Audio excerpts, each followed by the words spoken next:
Mnyama huyu ni moja ya viumbe vilivyotoweka duniani. Upande wa mbele, mnyama huyu anafanana na pundamilia kwa mistari yake, na upande wa nyuma anafanana na farasi. Hii ni Global Makala, mimi naitwa Daniel Nangonga. Afrika ni bara lenye viumbe vingi sana, na wanyama waliowahi kuishi Afrika ni wengi na waliowahi kutoweka pia ni wengi. Aina nyingi za viumbe vilivyopotea hasa kutokana na shughuli za kibinadamu katika kipindi cha Holocene ni wengi.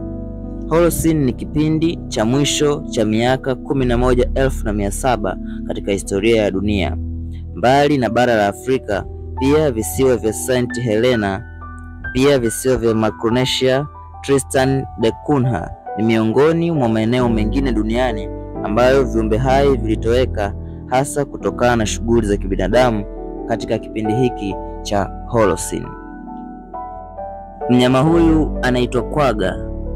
Aliwahi kuishi huko nchini Afrika Kusini kabla ya kuindwa na kutoweka kwake mwishoni mwa karne ya 19.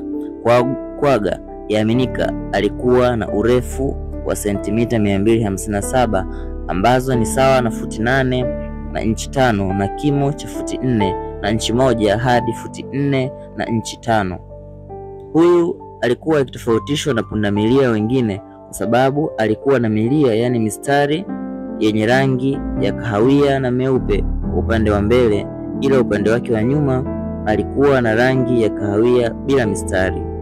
Na zaidi, kiumbe huyu alikuwa akifanana sana na farasi. Viumbe hawa walipatikana viumbe hawa walipenda kuwa wakitembea katika makundi ya idadi ya 30 hadi 50.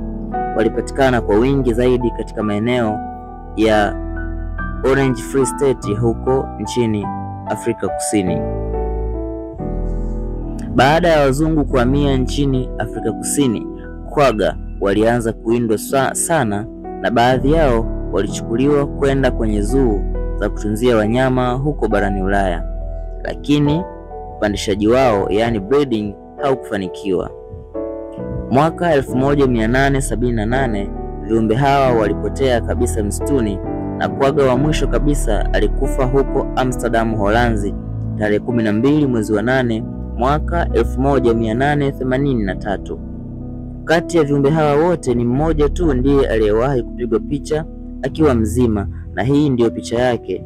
Mnyama huyu alipigwa picha hii mwaka 1870 katika zoo huko London nchini Uingereza. Ni hayo kwa leo katika Global Makala. Mimi naitwa Daniel Nangonga. Usiache kulike, kushare na kusubscribe, na tukutane tena kwenye video inayofuata.